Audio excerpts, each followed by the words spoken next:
Europe মহাদেশৰ Norway দেশৰ পৰা 800 কিলোমিটাৰ উত্তৰ দিশত এখন এটা আইলেণ্ড আছে যাৰ নাম হৈছে সোৱালবাৰ্ড। সোৱালবাৰ্ড আইলেণ্ডত থাকিবলৈকে আপোনাৰ কোনো ভিজা দৰকাৰ নাই, কোনো ভিজাৰ প্ৰয়োজন নহয়। উইদাউট ভিজা আপুনি তাতে বসবাস কৰিব পাৰিব। কিন্তু মেইন কথা এইটো হ'ল যে তাত যাবলৈকে হ'লে আপুনি নৰৱে হৈ যাব লাগিব আৰু নৰৱেৰ ভিছা আপোনাক নিশ্চয় প্ৰয়োজন হ'ব। এজ এ টুৰিষ্ট যাবলৈকে হ'লে আপুনি নৰৱে ভিছা ল'বই লাগিব আৰু যদি পাৰ্মানেণ্ট ৰেচিডেণ্ট হিচাপত আপুনি সেই সোৱালবাৰ্ড দ্বীপটোত যায় তাত কোনো ভিজাৰ এপ্লাই কৰিব নালাগে।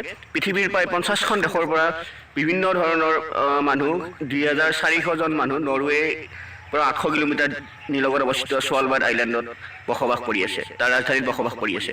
আৰু যদি তাৰ ৰাজধানীৰ বাহিৰত আপোনালোকে ফুৰা চকা কৰিব লাগে আপোনাৰ লগত এটা বন্দুক লৈ ফুৰিব লাগিব, কাৰণ তাত পোলাৰ বিয়াৰৰ আতংক খুবেই বেছি। যদি আপুনি ইণ্টাৰেষ্টেড তেনেহ'লে ক'বলৈ লাগিব যে নৰৱে দেশত ঠাণ্ডা হৈছে -20 ডিগ্ৰী চেলচিয়াছ আৰু তাপমাত্ৰা গৰমৰ দিনত হয় তাৰে 10 ডিগ্ৰী চেলচিয়াছ, তাৰে ওপৰত নাযায়। বিভিন্ন ধৰণৰ বেমাৰ আজাৰৰ ক্ষেত্ৰত তাত কোনো চিকিৎসালয় নাই, আপুনি চিকিৎসা কাৰণে আহিব লাগিব নৰৱে দেশলৈকে, যিটো নেকি 800 কিলোমিটাৰ নিলগত অৱস্থিত সোৱালবাৰ্ডৰ পৰা। সোৱালবাৰ্ডৰ ৰাজধানীত যিখিনি মানুহ বসবাস কৰি আছে সেই 2400 জন মানুহ, তেওঁলোকৰ 1/3 বিভিন্ন দেশৰ পৰা, পৃথিৱীৰ প্ৰায় 50খন দেশৰ পৰা গৈ তাত বসতি কৰিছে।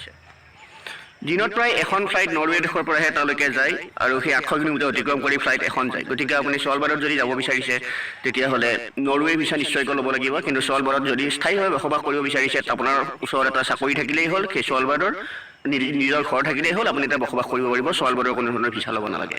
এইটো আছিল এটা সৰু ইনফৰমেশ্যন আপোনালোকৰ কাৰণে। যদি ভাল লাগিছে ভিডিঅ'টো লাইক কৰিব, শ্বেয়াৰ কৰিব আৰু মোৰ চেনেলটো ছাবস্ক্ৰাইব কৰিব।